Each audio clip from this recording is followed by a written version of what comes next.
Boa noite a todos, a todas, a graça e a paz do Senhor Jesus Cristo, para vocês aqui mais uma vez de perto, de longe, e especialmente aos queridos irmãos e irmãs da Igreja Evangélica Jaboque. Hoje nós estamos aqui no nosso último encontro e na última das nossas exposições sobre o livro do profeta Abacuque, como nós temos feito em todos os outros encontros, nos 6 encontros anteriores. Hoje nós estamos no nosso 7º e último encontro, e portanto na 7ª e última exposição sobre o livro do profeta Abacuque. Mais uma vez, quero dar as boas-vindas a você, à sua família, aos seus amigos, a todos os queridos irmãos e irmãs que bondosamente, gentilmente nos acompanham nesta série de exposições e sermões acerca desse importante livro bíblico que é o livro do profeta Abacuque. Hoje nós vamos tratar do seguinte tema, do seguinte assunto: a oração sálmica de Abacuque, a parte 2, que envolve o capítulo 3 e os versículos 8 a 19. Então, eu quero convidá-la a abrir a sua Bíblia nesse trecho de Abacuque para que nós o leiamos e em seguida nós vamos orar e pedir a Deus que nos ajude na exposição desse texto. Abacuque, no capítulo 3 e versículos 8 a 19, diz o seguinte: Por acaso é contra os rios que estás irado, ó Yahweh, ou é contra os rios o teu furor? Ou é contra o mar a tua fúria, quando montas junto aos teus cavalos as tuas carruagens de salvação?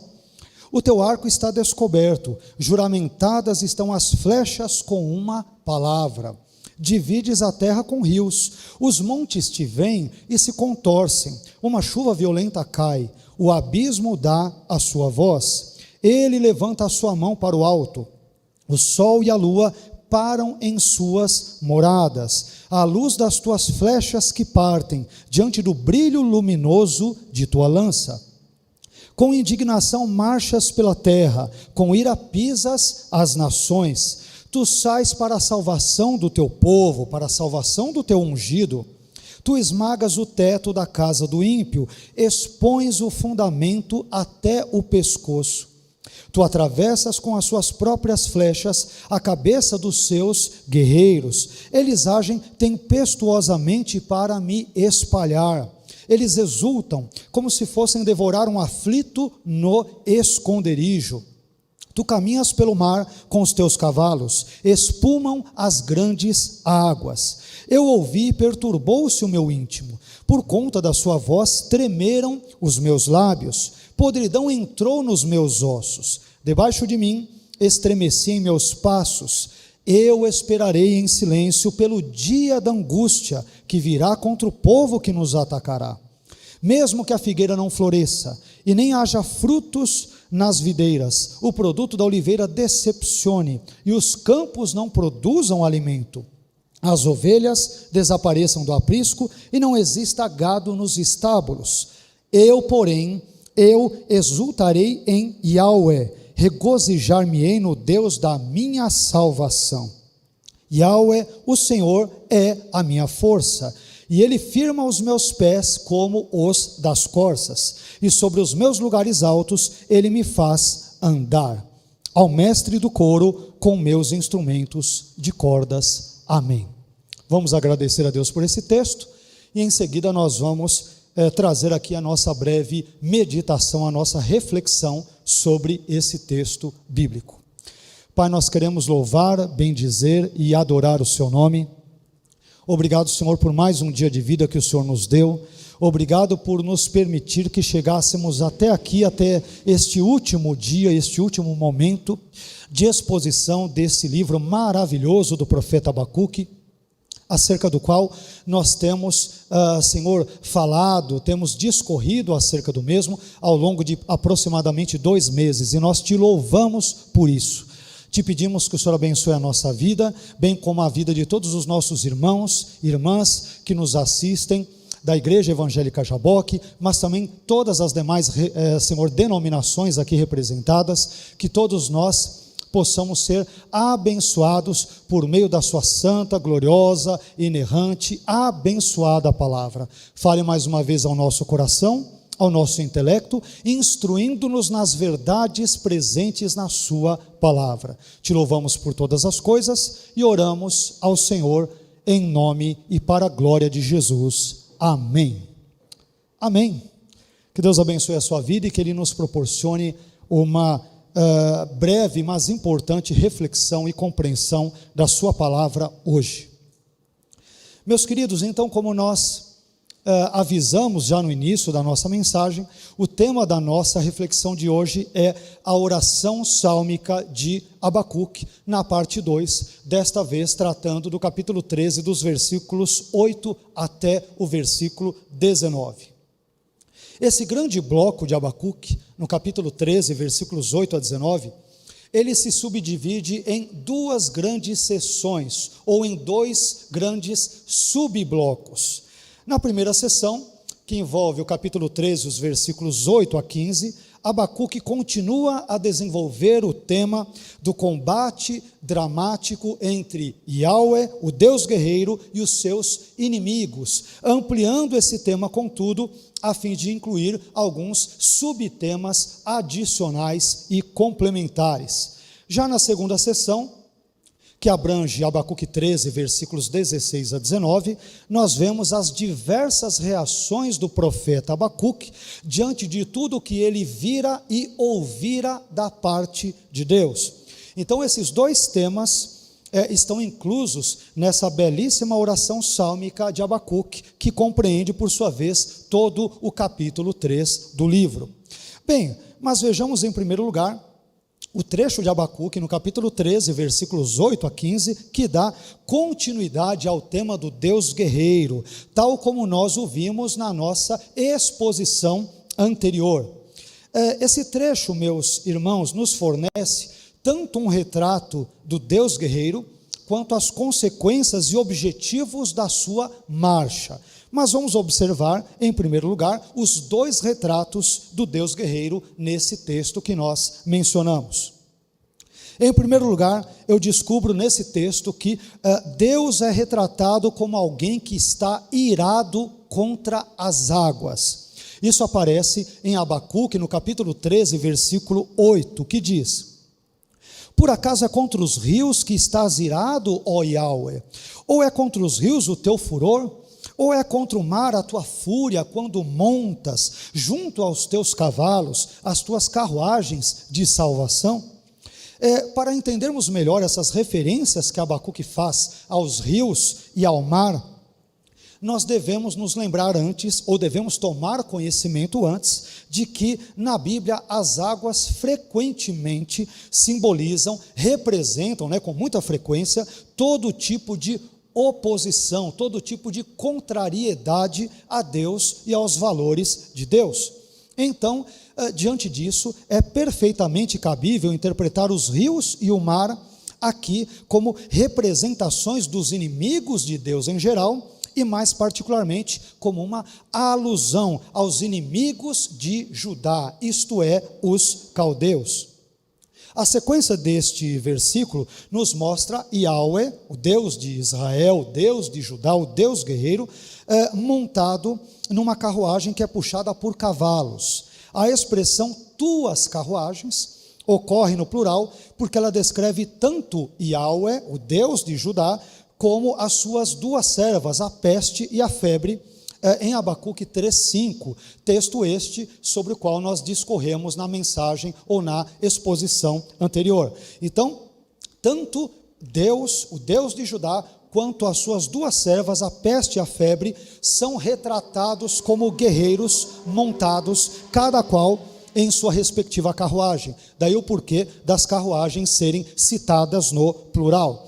E essas carruagens, meus irmãos, são carruagens chamadas de carruagens de salvação, porque um dos propósitos da marcha do Senhor, do Deus guerreiro, é a libertação do seu povo, Judá, e também do seu ungido, como nós descobriremos um pouco mais adiante em Abacuque, no capítulo 3 e versículo 13. Então, esse tema que envolve a pergunta, o questionamento retórico de Abacuque: Senhor, é contra os rios que o Senhor está irado? É contra eles que o seu furor vem? É contra o mar? Isso é muito importante nós entendermos, porque as águas em geral, elas possuem na Bíblia, digamos que uma simbologia ponerológica, ou seja, elas representam muitas vezes o mal.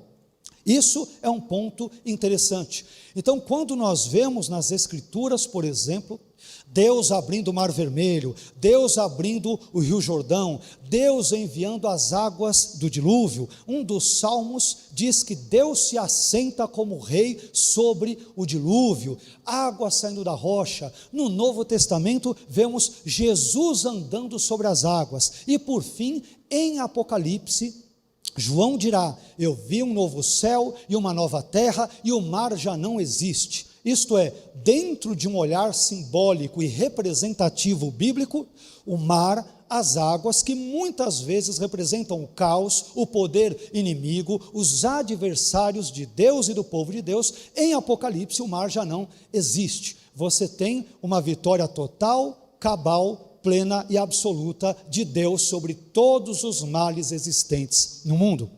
E esse mal, muitas vezes representado por meio das águas, está presente também nesse texto de Abacuque que nós acabamos de mencionar. Mas, em segundo lugar, Deus ele também é retratado como um arqueiro. Isso aparece em Abacuque 3,9, que afirma: o teu arco está descoberto, juramentadas estão as flechas com uma palavra, divides a terra com rios. Abacuque 3,9. Esse versículo, meus irmãos, que nós agora mencionamos de Abacuque, ele é um dos versículos mais difíceis de ser traduzido de toda a Bíblia.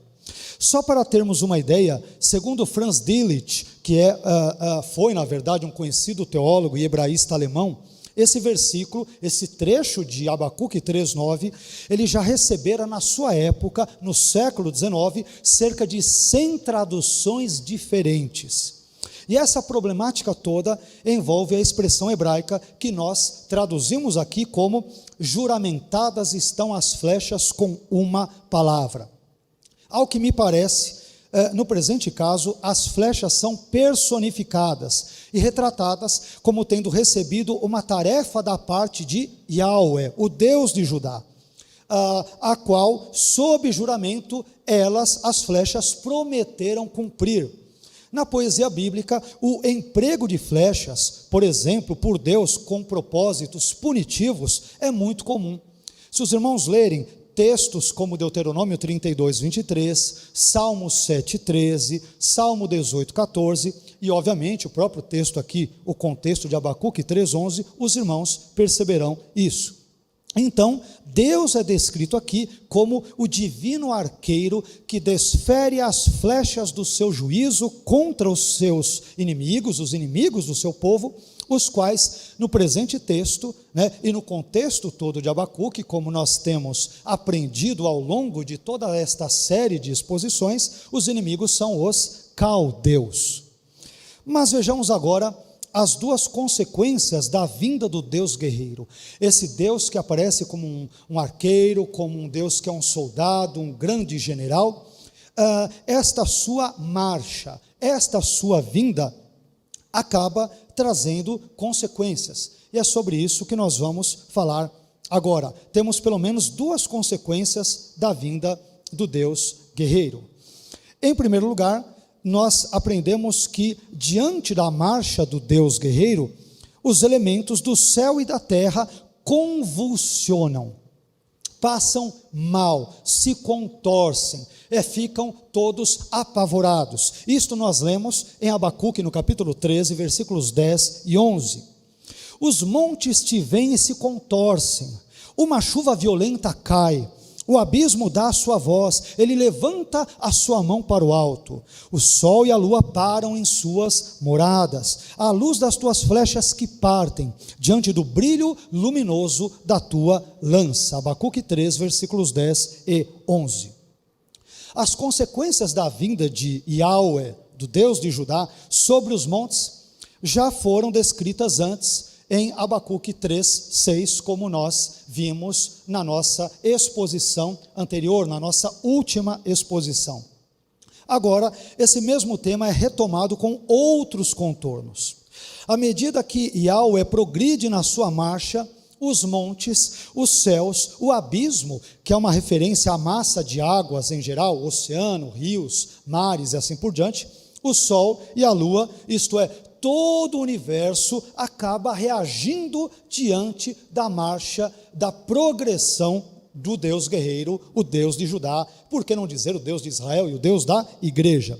Os elementos da natureza se convulsionam diante da presença esplendorosa do Deus guerreiro, quando este se movimenta em direção aos seus inimigos, e sobretudo nesse contexto, entenda-se os caldeus. Então toda a terra é retratada nesta teofania, na continuidade da teofania que nós vimos inicialmente na mensagem anterior. Todo o universo é retratado como sofrendo dores, tendo espasmos, morrendo de medo, diante da presença maravilhosa do Deus de Judá, que marcha para fazer justiça e trazer juízo contra os inimigos do seu povo, especialmente os caldeus. E depois disso nós aprendemos um segundo objetivo, um segundo propósito da marcha de Deus. Diante da marcha do Deus guerreiro, nós também aprendemos que os bons são separados dos maus. Isso aparece em Abacuque, capítulo 13, versículo 12, que afirma o seguinte: com indignação marchas pela terra, com ira pisas as nações. O verbo hebraico traduzido aqui como pisar, ele é utilizado às vezes para se referir à debulha dos grãos feita por bois ou por jumentos, os quais pisoteiam neles com os seus cascos. Nós podemos encontrar muito belamente, de forma muito belamente escrita, esse tipo de ensino, ou esses tipos de ensinos, em Deuteronômio, no capítulo 25, versículo 4, em Isaías 28 também, Isaías capítulo 28, versículo 28, e também em 1 Coríntios capítulo 9, versículo 9. Sendo assim, a comparação que Abacuque parece querer ressaltar aqui é a seguinte: assim como os animais, ao pisarem sobre os grãos, os separavam de sua palha, da mesma forma, o Senhor pisoteará as nações, a fim de separar aqueles que se opõem a Ele, daqueles que vivem de acordo com a sua soberana, gloriosa e maravilhosa vontade. Este parece ser o ensino que nós encontramos aqui. Mas notemos agora os três objetivos adicionais que nós encontramos aqui, da marcha do Senhor, o Deus guerreiro. Por que Deus está marchando? Porque Ele está progredindo no seu avanço, na sua caminhada, na sua marcha contra os inimigos de Judá, sobretudo aqui os caldeus. Nós vamos descobrir três objetivos principais nesse contexto. Em primeiro lugar, o Deus guerreiro marcha a fim de salvar o seu povo. Abacuque capítulo 3, versículo 13, parte A.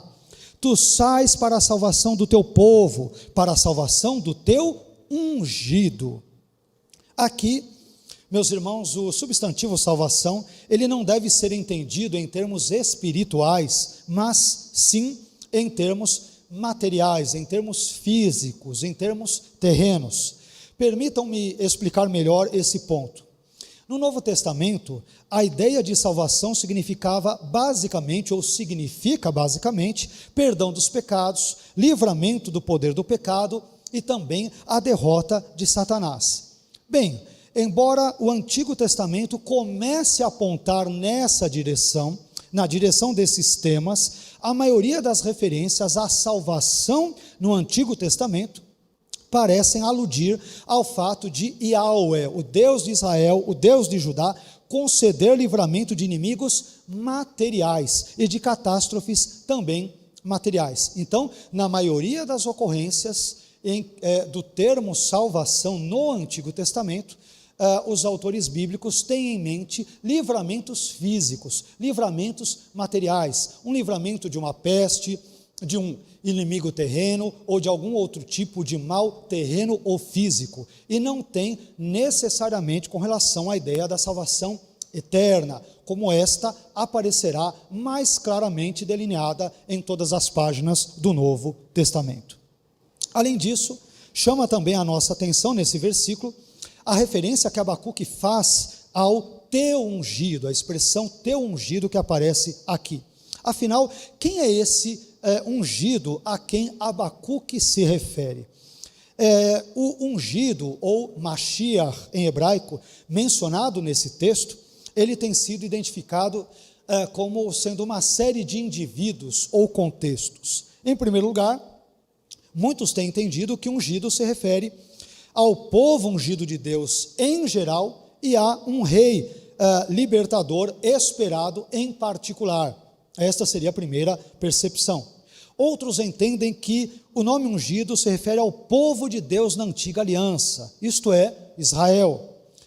Um terceiro grupo de indivíduos teorizam que o ungido aqui nesse texto se refere a Ciro, o Medo-Persa, como citado em Isaías no capítulo 45, versículo 1. Outro grupo de estudiosos, um quarto grupo, diz que ungido é uma referência a Moisés originalmente, e na época de Abacuque já se refere ao rei davídico. Uma quinta interpretação diz que esse ungido é o rei davídico, incluindo o Messias vindouro. Uma sexta interpretação, percebam que são várias, diz que esse ungido pode ser uma referência ou a Saul, ou a Davi, ou ao rei Ezequias. E por fim, a sétima e última interpretação diz que esse ungido é o Messias, Jesus Cristo de Nazaré, a partir da nossa perspectiva contemporânea. Mas particularmente, meus irmãos, eu entendo que uma das duas primeiras alternativas seja a mais correta. Ou a expressão teu ungido se refere ao povo de Deus na antiga aliança em geral e ao rei em particular, por exemplo, um rei davídico esperado, ou essa expressão refere-se apenas ao povo de Deus na antiga aliança. Talvez essa última interpretação seja a mais preferível, a mais adequada. Mas, seja como for, Deus é descrito aqui como um guerreiro que marcha para livrar Judá das mãos dos seus inimigos, os caldeus. Ele é descrito aqui como um Deus que dá livramentos para o seu povo. Em segundo lugar, eu também descubro que o Deus guerreiro marcha a fim de punir os ímpios caldeus, o que tem a ver com aquilo que nós acabamos de mencionar exatamente agora. Mas nós descobrimos esse segundo ponto na continuidade do versículo 13, Abacuque 3, 13, parte B, que diz: tu esmagas o teto da casa do ímpio, expões o fundamento até o pescoço. Aqui, a palavra que traduzimos como teto, ela também pode ser traduzida como líder ou cabeça, dentro do contexto, a palavra hebraica rosh, né? Mas o fato de Deus ser descrito como aquele que esmagará o teto do ímpio, significa que ele irá mexer com as suas estruturas, as estruturas do império caldeu, que é o que o contexto abacuqueano tem em mente. Além disso, a derrota imposta à casa ou à nação caldeia, ela também é descrita em termos completos, na sequência do versículo que diz: expões o fundamento até o pescoço. Aqui o termo expões é um eufemismo para uma raiz hebraica que significa desnudar, pôr a descoberto, expor a nudez. Essa terminologia indica, no presente versículo, o juízo divino sobre os malfeitores caldeus, mais uma vez, visto que Deus os submeterá à vergonha. A ideia de nudez no Antigo Testamento é justamente uma ideia que aponta para a vergonha, né, dos inimigos de alguém e, por exemplo, os inimigos também de Deus e do povo de Deus. E é isto que Deus fará contra os caldeus ao derrotá-los, ao impor sobre eles uma importante derrota. Ao fazer isso, eles terão a sua vergonha, em termos simbólicos, exposta nesse sentido. Aqui, por fim, em terceiro lugar, descobrimos que o Deus guerreiro marcha a fim de ferir mortalmente os seus inimigos e, por fim, ele desfila triunfantemente. Nós lemos isto em Abacuque, no capítulo 13, versículos 14 e 15. O texto diz o seguinte: tu atravessas com as suas próprias flechas a cabeça dos seus guerreiros. Eles agem tempestuosamente para me espalhar, diz Abacuque. Eles exultam como se fossem devorar um aflito no esconderijo. Versículo 15: tu caminhas pelo mar com os teus cavalos, espumam as grandes águas. No versículo 14, a expressão tu atravessas com as suas próprias flechas significa que as armas dos caldeus se voltarão contra eles mesmos, contra eles próprios. Ideia esta que também ocorre em outras passagens veterotestamentárias, e depois você pode confirmar na sua casa. Por exemplo, 1 Samuel 14, 20, Ezequiel 38, 21 e Zacarias 14, 13, entre outros textos. Em outras palavras, o tema da justiça retributiva, que nós já abordamos em outras exposições de Abacuque, ele é novamente enfatizado nesta passagem. Assim como os caldeus feriram aos outros povos, e entre eles Judá, Deus também, da mesma forma, haveria de feri-los e de destruí-los. No versículo 14, parte B, os caldeus são descritos como uma tempestade que vem contra Judá e também como uma fera que salta repentinamente sobre a sua presa, mata e depois ainda leva para devorá-la na sua toca. É assim que Abacuque descreve os caldeus. Eles são sorrateiros, são inimigos que usam uma série de estratégias militares, muitas vezes injustas e cruéis, a fim de poderem destruir os seus inimigos. Mas Deus, no tempo certo, Abacuque escreve, haverá de voltar contra os caldeus as suas próprias armas, a fim de feri-los e destruí-los. Finalmente, no versículo 15, a frase, tu caminhas pelo mar, ela se assemelha à locução, pelo mar foi o teu caminho, que aparece ali no Salmo 77, 19, por exemplo. E no contexto do Salmo 77, 19, também no versículo 20, nós vemos uma clara referência à libertação de Israel do Egito, através da abertura, a famosa abertura do Mar Vermelho. Em outras palavras, os atos misericordiosos e libertadores de Deus no passado, e mais particularmente ainda na época do Êxodo, eles funcionam como tipos e garantias daquilo que Yahweh realizará na vida do seu povo no futuro, na vida de Judá, quando Judá for ali retirado do cativeiro ou do exílio babilônico. Então, Abacuque acredita que o mesmo Deus que libertou o seu povo do Egito no Êxodo, também libertará o seu povo Judá na sua época, no contexto do 7º, 6º séculos antes de Cristo. Deus os libertará também, Abacuque crê, dos caldeus. Mas vejamos agora, caminhando para a segunda parte, o segundo bloco, ou segunda seção do trecho que nós estamos inspecionando, averiguando, vamos agora verificar o texto de Abacuque no capítulo 3 e versículos 16 a 19, parte A. Esse texto nos mostra como Abacuque reagiu diante de tudo aquilo que ele viu e ouviu da parte de Deus. E o texto bíblico, meus irmãos, nos apresenta pelo menos 6 reações do profeta Abacuque, diante de tudo o que ele ouvira e vira Deus fazer e dizer-lhe. A primeira reação de Abacuque é a seguinte: primeira reação, Abacuque teve diversas reações psicossomáticas, que o afetaram psicologicamente, mentalmente e também fisicamente.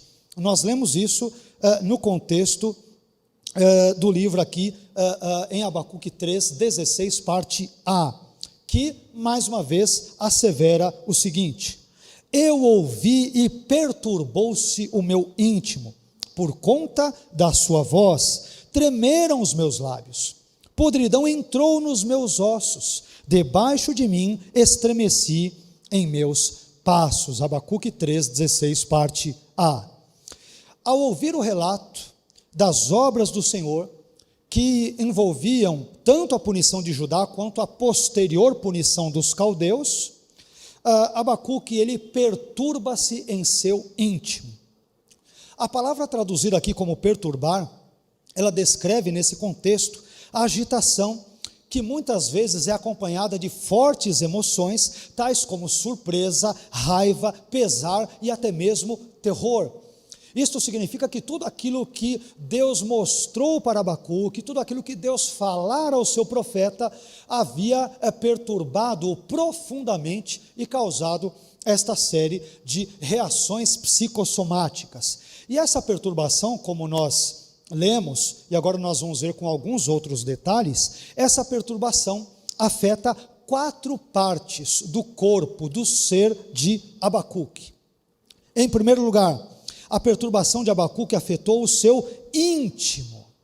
Aqui, a palavra íntimo, ela pode referir-se, entre outras coisas, à sua barriga ou ao seu estômago, a barriga ou ao estômago do profeta Abacuque. Isto significa que Abacuque ele pode ter tido uma dor de barriga, ou uma dor de estômago, ou algo ainda semelhante ao ouvir e ao ver tudo aquilo que Deus lhe mostrara. Em segundo lugar, a perturbação de Abacuque afetou os seus lábios. O relato das obras do Senhor fez com que tremessem os lábios de Abacuque. E esse sintoma físico, experimentado pelo profeta, ele pode fazer referência a um formigamento ou a um tremor labial sentido diante de uma situação de pavor. Tal como uma pessoa começa muitas vezes a balbuciar diante de uma situação que a deixa boquiaberta, que lhe causa espanto, que lhe causa terror, que lhe causa medo, pavor ou algo do gênero. Algo mais ou menos semelhante a isso ocorre com Abacuque quando ele vê e ouve tudo aquilo que Deus está fazendo e ainda fará. Em terceiro lugar, a perturbação de Abacuque afetou os seus ossos. Talvez a expressão a podridão dos ossos mencionada neste contexto seja uma metáfora para o medo que tomou conta do profeta, ou talvez uma referência à total fraqueza que lhe sobreveio, ou ainda, quem sabe, pode referir-se às duas coisas ao mesmo tempo, medo e fraqueza. Por fim, em quarto e último lugar, a perturbação de Abacuque afetou também as suas pernas. Parece que as pernas de Abacuque ficaram trêmulas diante de tudo aquilo que ele observara acerca do agir de Deus.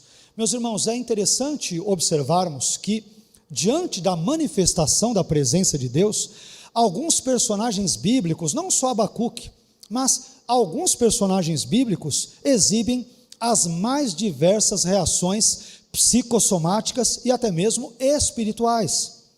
Por exemplo, em razão de uma visão que tivera, Daniel, o profeta Daniel, ele cai no chão assombrado e adormecido. Nós lemos isso em Daniel no capítulo 8 e versículos 17 e 18.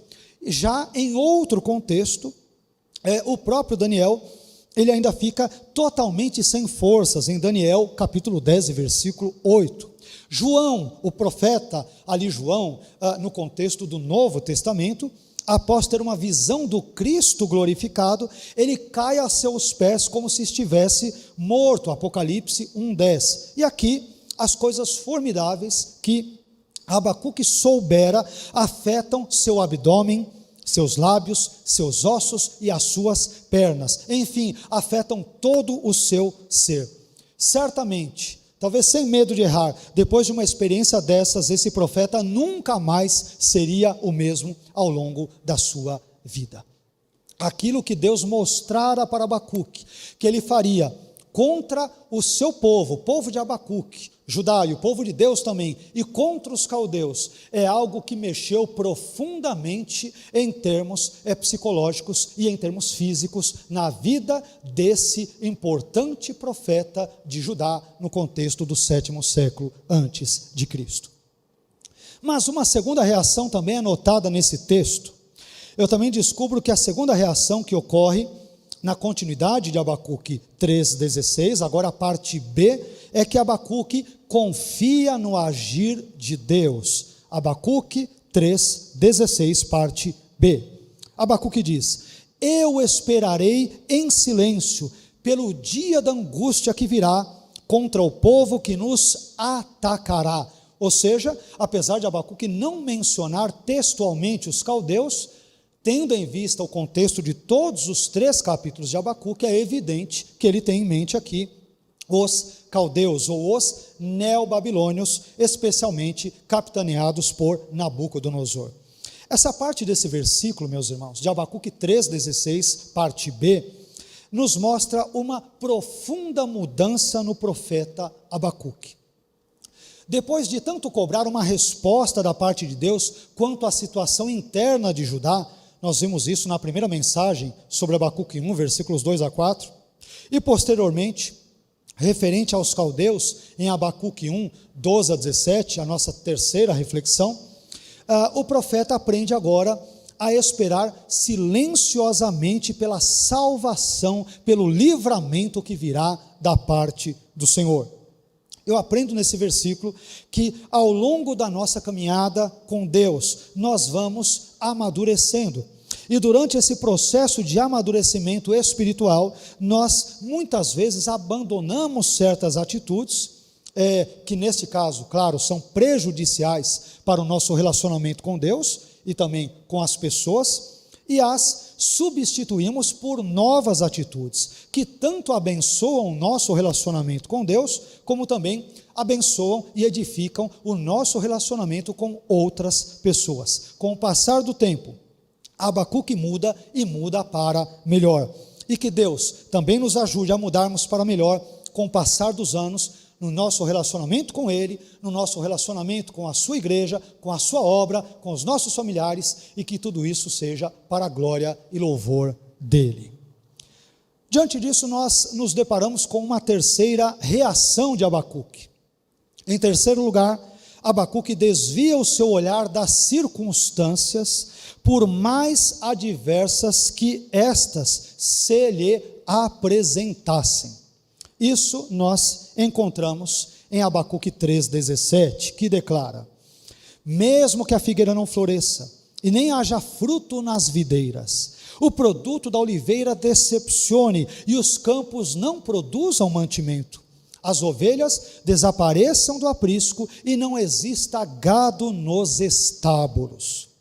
Em nossa terceira exposição sobre o livro do profeta Abacuque, hoje estamos na nossa 7ª exposição, mas em nossa terceira exposição, que teve como base Abacuque capítulo 1, versículos 12 a 17, nós citamos alguns trechos do livro de Deuteronômio, no capítulo 28, que mencionam algumas maldições que acompanhariam o povo de Deus na antiga aliança, caso este desobedecesse a Deus. E esses trechos, meus irmãos, entre esses trechos, nós citamos Deuteronômio 28, 31, que é um versículo que lança luz sobre o que está escrito aqui em Abacuque 3, 17. Deuteronômio 28, 31 diz que se o povo de Deus o desobedecer, então, abre aspas, o teu boi será morto aos teus olhos, porém dele não comerás, o teu jumento será roubado diante de ti, e não voltará a ti. Preste atenção agora na próxima frase e busque vinculá-la ao texto de Abacuque 3,17. Olha o que diz a continuidade: as tuas ovelhas serão dadas aos teus inimigos, e não haverá quem te salve. Fecha aspas, para Deuteronômio 28, 31. Então, meus irmãos, quando nós lemos esse texto de Deuteronômio 28, 31, ele nos ajuda a compreender melhor a presente passagem de Abacuque 3,17. Mesmo que a figueira não floresça, e nem haja fruto nas videiras, o produto da oliveira decepcione, e os campos não produzam alimento, as ovelhas desapareçam do aprisco, e não exista gado nos estábulos. Há uma relação direta entre esse texto de Abacuque 3,17 e o seu correlato de Deuteronômio 28, 31. Mas, como nós perguntamos na terceira das nossas exposições, e nós voltamos a fazê-lo agora, por que será que as ovelhas e o gado desaparecerão? No discurso, na fala, na escrita de Abacuque, no capítulo 3 e versículo 17. Bem, as ovelhas, o gado, os animais, tudo isso desaparecerá, porque os judeus pecaram contra o Senhor, eles pecaram contra a lei do Senhor, desobedecendo os preceitos divinos de Deuteronômio 28, e portanto, como consequência desse pecado de desobediência, Deus os entregou nas mãos dos seus inimigos, os caldeus, que entre outras coisas, tomarão os animais dos judeus como parte dos despojos de guerra, conforme Deuteronômio 28, 31, disse que aconteceria há séculos e séculos e séculos atrás. Cabe observar também aqui, meus irmãos, dentro da nossa leitura nesse texto, que a videira e a figueira, citadas por Abacuque, eram importantes símbolos de tranquilidade e prosperidade em Israel, enquanto que a oliveira, além de representar isso também, ela simbolizava a fertilidade, a beleza, a bênção divina, a paz e a generosidade, entre outras coisas. Isso significa, portanto, que a destruição da videira, da figueira e da oliveira, três importantes símbolos do povo de Deus na antiga aliança, representava o caos econômico e espiritual do povo de Deus naquele contexto entre o sétimo, final do sétimo século e até início e parte do sexto século antes de Cristo. Só que o que nos é interessante diante de tudo isso é que, apesar de todo esse cenário trágico, catastrófico, Abacuque ousa depositar a sua confiança em Deus, ele ousa crer em Deus, na sua palavra e nas suas promessas, o que será, na verdade também, o tema do próximo versículo que nós vamos ler e que envolve a quarta reação de Abacuque diante de tudo que ele vira e ouvira Deus falar. E a quarta reação de Abacuque é a seguinte: Abacuque exibe uma confiança pessoal e repleta de alegria em Deus, crendo que o Senhor lhe proporcionará o seu divino livramento. Nós encontramos isso em Abacuque no capítulo 13, versículo 18, que afirma o seguinte: eu, porém, eu exultarei em Yahweh, regozijar-me-ei no Deus da minha salvação.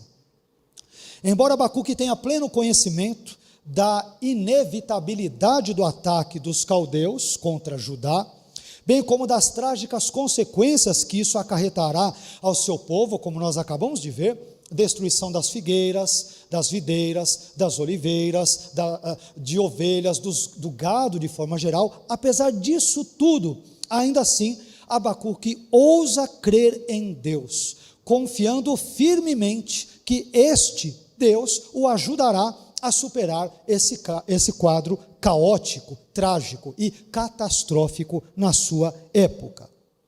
Na frase inicial desse versículo, eu, porém, eu exultarei, é interessante vermos que o emprego repetido da primeira pessoa do singular, eu exultarei, como diz exatamente o texto hebraico, ele é enfático e aponta para a profunda confiança pessoal que o profeta Abacuque deposita em Deus. Observe que a confiança de Abacuque, meus irmãos, não está depositada na figueira, na videira e na oliveira, e nem tampouco nos campos, nas ovelhas e no gado mencionados em Abacuque 3,17, mas sim na fonte provedora de todas estas coisas, que é ninguém mais, ninguém menos do que o próprio Deus, o glorioso Deus, o único Deus de Abacuque. Somente uma fé inabalável em Deus é que poderia fazer com que Abacuque confiasse de tal forma em Deus, a despeito de todos os males que ele sabe que ainda abateriam ou sobreviriam a Judá. Apesar de tudo isso, apesar de todas as perdas que Abacuque conscientemente sabe que ocorrerão a ele próprio e a todo o povo, uma das coisas mais tocantes, mais emocionantes nesse texto, meus irmãos, é que Abacuque tem uma fé inabalável, inamovível em Deus. Ele confia em Deus, e esta fé é uma fé robusta e que transparece ao longo dos 3 capítulos desse maravilhoso livro bíblico. Isso nos leva à quinta e penúltima reação de Abacuque, caminhando já quase que para o final da nossa exposição de hoje, última exposição sobre Abacuque. A quinta reação de Abacuque é a seguinte: Abacuque reconhece a sua total dependência de Deus. Preste bem atenção nesse ponto. Abacuque, como uma quinta reação, diante de tudo que ele ouvira, ele vira e ouvira Deus lhe dizer, lhe mostrar e assim por diante, diante disso tudo, Abacuque reconhece a sua total dependência de Deus. Abacuque, no capítulo 3, versículo 19, parte A, diz isso. Vejam o que diz o texto: Yahweh, o Senhor, é a minha força, e Ele, o Senhor, firma os meus passos, os meus pés, como os das corças, e sobre os meus lugares altos, Ele, o Senhor, me faz andar. Abacuque afirma novamente e confiantemente a sua dependência de Deus, que é a fonte da sua força e quem concedeu-lhe todos os recursos internos, psicológicos, físicos e outros espirituais, capazes de sustentá-lo em tempos difíceis e incertos, como era o tempo em que ele viveu ali, naquela transição entre o 7º e 6º séculos antes de Cristo. Em outras palavras, o vigor de Abacuque encontrara-se em Deus, a despeito das circunstâncias adversas que estavam vindo e que também estavam por vir. Nesse versículo, meus irmãos, de Abacuque 3:19, parte A, Abacuque se compara a uma corça, que além de ser um animal veloz, é um animal que também sabe se movimentar bem em terrenos acidentados, terrenos irregulares. A expressão de Abacuque, e sobre os meus lugares altos, ela transmite uma importante noção de segurança. No alto das montanhas e dos rochedos, a corça corre e pula segura, ciente de que ninguém está por perto para incomodá-la. Da mesma forma, o profeta, por encontrar em Deus o seu alto refúgio, não se preocupa com as incertezas do dia de amanhã. Abacuque confia em Deus, apesar de todos os males que os caldeus imporão sobre Judá. A confiança dele não está na figueira, mais uma vez é importante dizer, na oliveira, na videira, nos gados, nos animais, nas riquezas terrenas. A riqueza maior de Abacuque é o próprio Deus de Abacuque, em quem ele crê, apesar de todas as coisas aparentemente darem errado ao seu redor. Isso irá nos levar, meus irmãos, à sexta e última reação do profeta Abacuque nesse texto, encaminhando mais para o final. E a sexta reação, que é belíssima, como todas as demais, é a seguinte: Abacuque transforma os seus dilemas existenciais em um belo louvor dirigido a Deus. Em último lugar, a sexta reação do profeta, Abacuque transforma os seus dilemas existenciais em um belo louvor dirigido a Deus.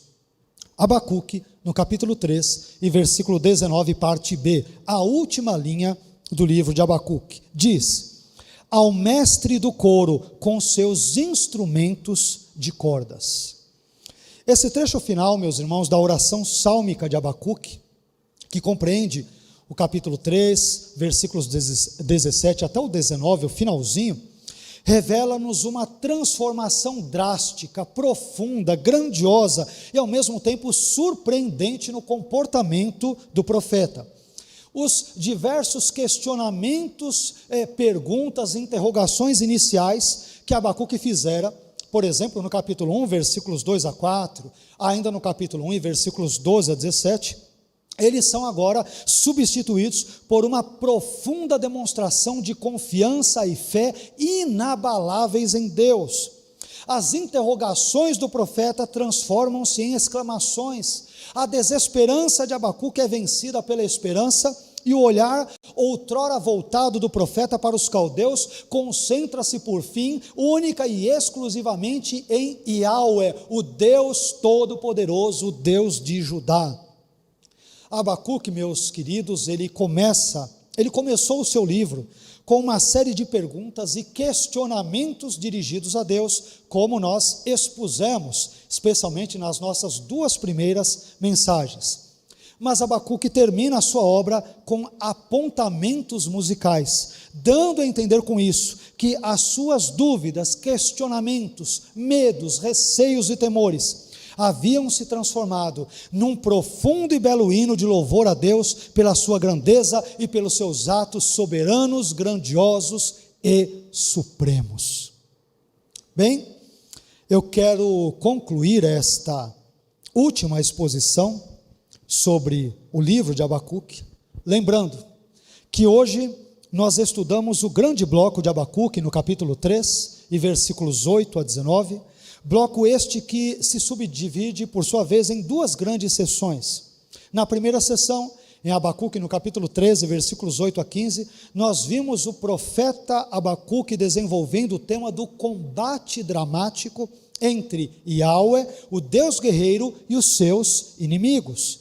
E na segunda sessão, que abrange Abacuque 3, versículos 16 a 19, nós observamos as diversas reações do profeta Abacuque diante de tudo o que ele viu e ouviu da parte de Deus. Nós aprendemos que diante de tudo aquilo que Abacuque presenciara, e também da teofania esplendorosa dos primeiros versículos do capítulo 3, também desse livro, diante disso tudo, nós vemos que Abacuque, primeiro, ele teve diversas reações psicossomáticas, né? Os seus lábios tremeram, né? Parece-me que ele teve ou uma dor de barriga, ou uma dor de estômago, os seus ossos também ali, a sua estrutura física foi abalada, as suas pernas também estremeceram.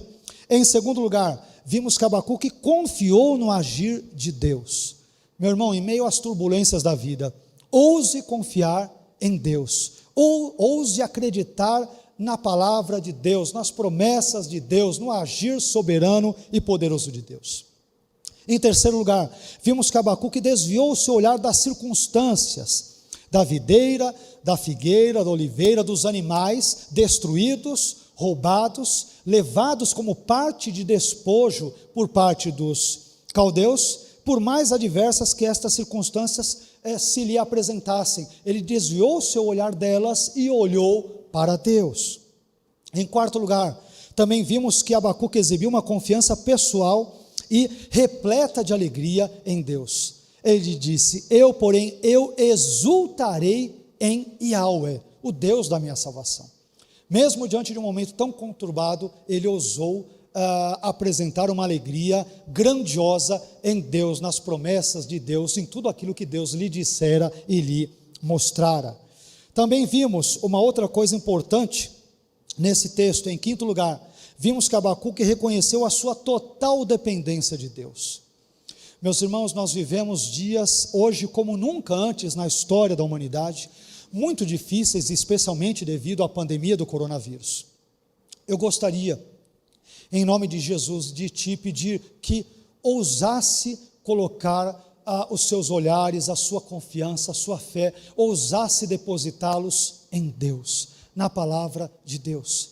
É óbvio que nós temos receios devido a todas estas circunstâncias que nos cercam e que nos afligem, mas ouse confiar em Deus, e ouse, como Abacuque fez, ouse reconhecer a sua total dependência de Deus. Não dependemos de governos, não dependemos do homem, do braço do homem, mas dependemos de Deus e do seu agir soberano e todo-poderoso.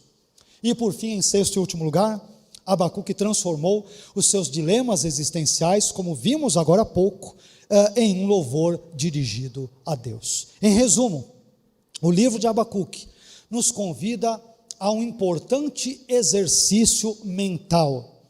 Será que nós estamos dispostos a confiar em Deus em todo o tempo, mesmo quando a situação ao nosso redor é totalmente adversa e angustiante, e é até mesmo incompreensível, quando Deus envia os caldeus, algo que Abacuque não esperava? Será que ainda assim nós ousaremos confiar em Deus? Será que nós temos nos empenhado em viver uma vida de fidelidade a Deus, a despeito da infidelidade dos homens para com Ele, como ocorreu com os caldeus na época do 7º e 6º séculos antes de Cristo?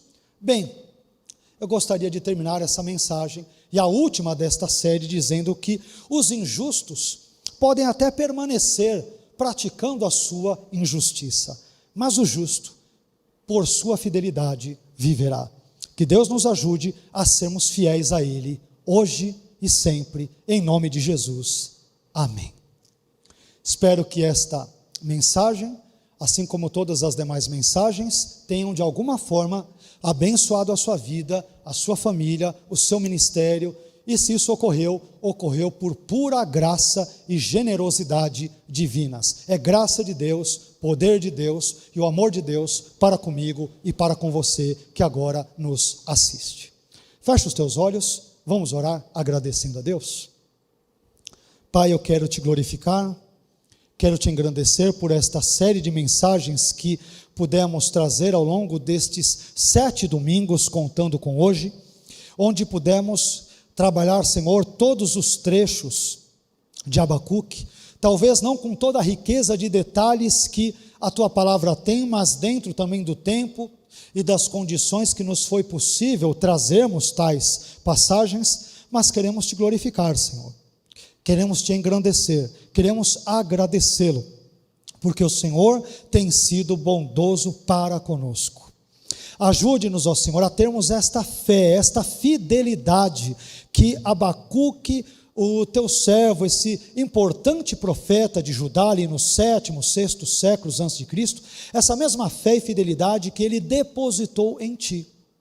Senhor, nós vivemos dias maus, onde, guardadas as devidas proporções, como Abacuque, não temos visto no nosso contexto a figueira, a videira, a oliveira florescerem, e muitas vezes temos visto também nossas ovelhas e gado serem arrebatados. Esta doença terrível, Senhor, esse vírus tem destruído tantas coisas, pessoas a quem queremos bem, a quem amamos, mas ajude-nos, mesmo no meio desse turbilhão de emoções, de problemas, de dores, ajude-nos a agir assim como o Abacuque agiu. Todavia eu exultarei no Senhor, no Deus da minha salvação. Ajude-nos, ó Senhor, por mais que as situações e os ventos nos sejam contrários, por mais que as situações sejam adversas, angustiantes e aflitivas, ajude-nos a desviarmos o olhar da figueira, da oliveira, do gado roubado, e ajude-nos a olharmos apenas para Jesus, autor e consumador da nossa fé. Abençoe a nossa vida, Senhor. Continue a abençoar aqui a sua igreja, a Igreja Evangélica Jaboque, bem como todos os irmãos pertencentes a todas as demais igrejas, denominações e confissões que ora nos assistem e participam desta live. Que o Senhor abençoe a todos, ó Pai. Te louvamos por podermos concluir esta série de exposições, de mensagens sobre Abacuque, e esperemos que o Senhor use cada uma delas para abençoar a sua igreja e todos os lugares onde estas palavras, estas mensagens, estas exposições chegarem. Obrigado por tudo, Senhor. Nós louvamos, adoramos e engrandecemos o Teu nome. Obrigado por tudo. Oramos agradecidos, em nome de Jesus. Amém. Amém? Que Deus abençoe sua vida, sua família, seu ministério, e até um próximo encontro, conforme esse bondoso Deus, o Deus de Abacuque, o Deus de Judá, o Deus da igreja, conforme esse bondoso Deus assim nos permitir. Que Deus te abençoe e até o nosso próximo encontro, conforme a bondade dele assim possibilitar. Até mais.